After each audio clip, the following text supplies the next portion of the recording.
Hallo, willkommen beim 1000 Bäcker Report. Heute mit dem Thema Gold mit dreifachem Top steigt bis Jahresende auf 2300 $.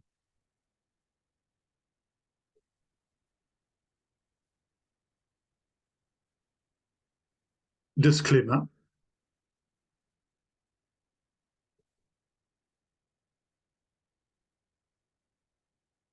Die Korrektur nach dem dritten Top soll darüber hinwegtauschen, dass der Ausbruch unmittelbar bevorsteht. Siehe auch Tavi Costas Twitter-Link. Bis Jahresende prognostiziert Incrementum einen Goldpreis von 2300 $ und 2438 $ bis zum Q2 2024. Siehe Kingworld News Artikel. Im Zuge dieses 25% Anstiegs über das Allzeithoch wird Silber seinen Anstieg Richtung 50 $ anstreben und die lang erwartete Goldaktienrallye auslösen. Darum ist es jetzt auch noch die beste Gelegenheit, Junior Penny Gold Aktien zu kaufen, während wir jeden Tag den Ausbruch einer weiteren Aktien feststellen werden. Ja, Stück für Stück wird mehr Geld reingegeben. Ausgewählte Penny Gold Aktien steigen mit einmal. Und wenn sich das eben jetzt verfestigt, der Anstieg auf 2300 $, wird irgendwann ein Riesenschwung in die völlig unterbewerteten Junior Gold- und Silberaktien führen. Die Stimmung ist so unglaublich schlecht, was Junior Gold Penny Stock Aktien betrifft, dass es eigentlich der absolute Kontraindikator ist und das verbunden mit diesem möglichen Anstieg auf 2300 $ macht einfach einer der schärfsten und stärksten Goldaktienbewegungen, geht die jetzt wahrscheinlich in den nächsten eben 6 bis 8 Monaten. Ja, hier ein angehender Silberproduzent aus Australien. Das Hauptaugenmerk des Unternehmens liegt auf der Weiterentwicklung des zu 100% unternehmenseigenen Silberprojekt Paris, das sich etwa 70 Kilometer nördlich von Kimba in Südaustralien befindet. Im Juni 2021 meldete das Unternehmen eine aktualisierte Mineralressourcenschätzung von 18,8 Millionen Tonnen mit 88 Gramm pro Tonne Silber und 0,52% Blei für 53,1 Millionen Unzen Silber und eben 97.000 Tonnen, 97.000 Kilogramm Blei. Es ist eine Produktion von 3 Millionen Unzen Silber anvisiert. Darüber hinaus haben sie unter anderem dann noch das Explorationsprojekt Uno Morgens, das sich etwa 80 Kilometer nördlich von dem Projekt Paris befindet. Und dort sind hochgradige Abschnitte identifiziert werden, hier wie zum Beispiel 12 Meter, 240 Gramm pro Tonne Silber auf 12 Meter. Ja, sehr gutes Unternehmen aus meiner Sicht, sehr gutes Rechtsgebiet, stark unterbewertet. Silber ist nach wie vor immer noch nicht besonders beliebt, aber man kann im Chart schon ansehen, dass der Anstieg bald weitergehen wird und gut möglich, dass das Unternehmen dann irgendwann im Zunahme des Silberanstiegs das alte Hoch hier von 11 Cent erreichen wird, aber auch eine Möglichkeit hat, Richtung 1 $ oder mehr zu gehen. Insgesamt berechnen wir einen theoretischen Potenzialfaktor von 35. Also das Unternehmen ist so kalkuliert mit 53 Millionen Unzen. Da ist eben noch nicht diese anderen Projekte mit einkalkuliert, die auch noch jede Menge Silber enthalten können. Deswegen könnte es theoretisch das Unternehmen das 35-fache steigen im Rahmen einer Gold- und Silberaktienmania. Ja, meiner Meinung, wie gesagt, sehr gutes Rechtsgebiet, solide Produktion steht an, weiteres Explorationspotenzial. Meiner Meinung nach sehr interessantes Unternehmen, wie immer keine Kaufempfehlung, sollte man aber kennen und sich vielleicht angeschaut haben. Ja, hier nochmal generell zu Gold. Gold steigt analog der 1970er Jahre von 2000 auf 8500 $. Die Chartmuster scheinen ähnlich zu sein. Also wir glauben, wir befinden uns hier, gerade an diesem unteren Punkt.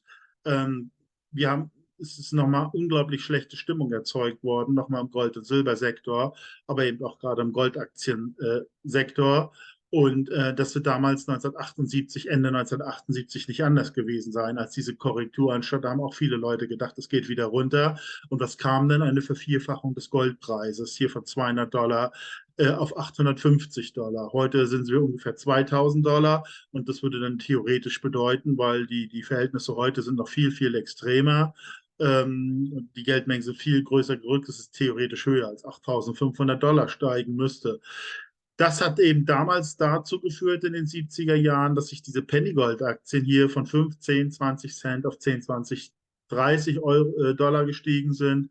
Also das heißt, aus 1000 Dollar konnte man 100.000 Dollar oder mehr machen. Eine absolut einmalige Situation, die aber meiner Meinung nach Ähnlichkeit mit der heutigen Situation aufweist. Und deswegen ist das Thema Gold- und Silberaktien auch so interessant, weil das könnte sich in irgendeiner Art und Weise wiederholen. Glauben wir nun, dass es jetzt in einen durchgeht auf 8.500 eher nicht? Sie haben gerade noch mal die Zahlen der Analysten gehört, wo die das hinsehen und daran müssen wir uns natürlich auch dann halten, weil die haben das technische Know-how und die Wahrscheinlichkeit, dass die richtig liegen, ist eigentlich höher.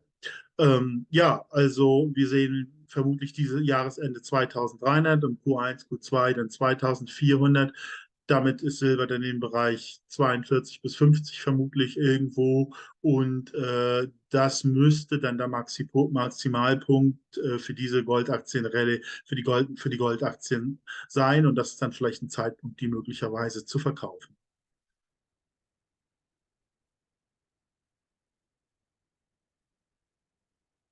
Ja, also welche Ereignisse vorliegen? Eben dieser moderate Anstieg, wir haben es eben gesagt, 25% von Gold, in Silber Richtung 42, 5 bis 50 Dollar. Und das hatte schon damals dazu geführt, hier 2010 war das sehen wir auch in 8 Monaten gestiegen. Das Ganze, diese 8 Monate können jetzt bevorstehen und das führte schon damals auch aber das ist nur ein Beispiel, wie dann Goldaktien performen kann, von 2 Cent auf 36 Cent. Hier eine Goldaktie aus dem Jahr 2020, 21.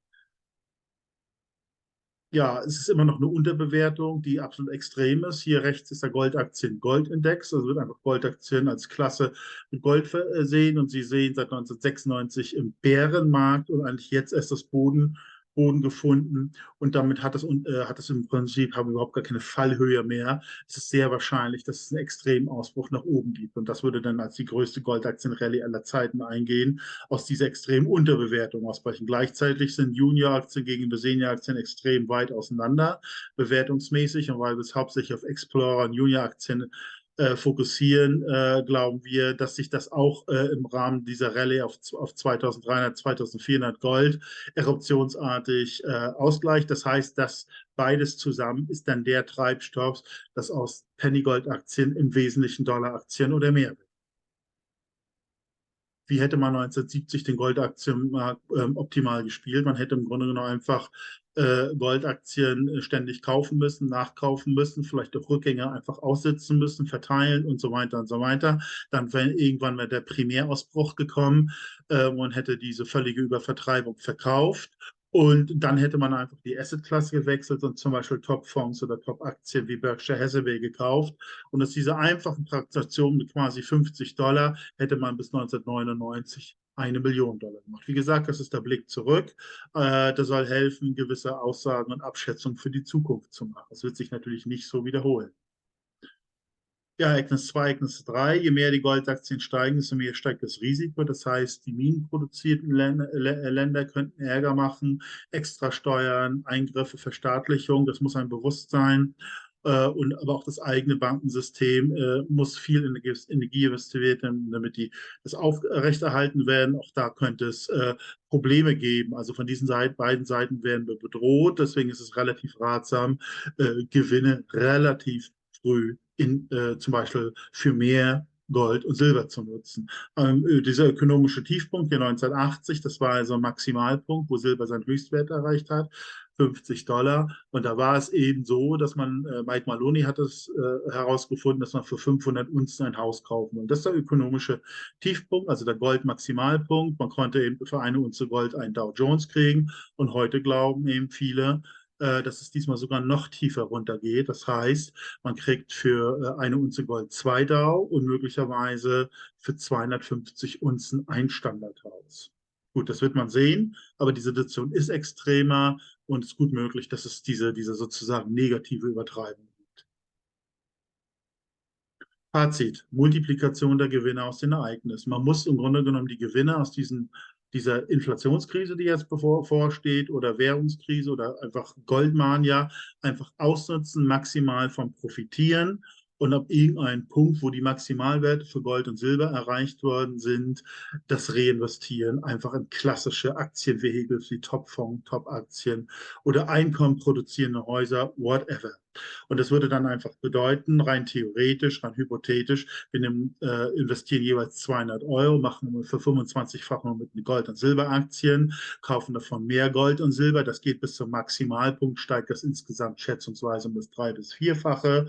Wenn das erreicht ist, reinvestieren wir das und das bringt dann im nächsten inflationsfreien Wachstumsprozess eine Verfünfzigfachung, einfach mal überschlagsmäßig. Das heißt, Sie haben die Chance, jede 200 € langfristig 1 Million zu machen. Ja, 1000-Becker-Report. Wir versuchen eben diese Aktien zu identifizieren, nach moderaten, hohen und sehr hohen Risiko zu ordnen. Exit-Strategie haben wir auch entwickelt. Weitere Informationen, wenn sich für einen Report interessieren, finden Sie unten im Anhang. Einlagen von Gold und Silber bei Einkaufsgemeinschaft. Das Unternehmen ist zu jeder Zeit an Gold und Silber gekommen. Einfach überweisen, schon ist im Zollfreilager in der Schweiz, keine Mindestinvestitionssumme nötig. Ja, ganz herzlichen Dank für die Aufmerksamkeit. Würde Sie bitten, meinen Kanal zu abonnieren, wenn Ihnen das Thema der Inhalt soweit gefallen hat. Vielleicht auch mir ein Like geben, das würde den YouTube-Rhythmus auf die Sprünge helfen. Also noch vielen Dank und bis zum nächsten Mal.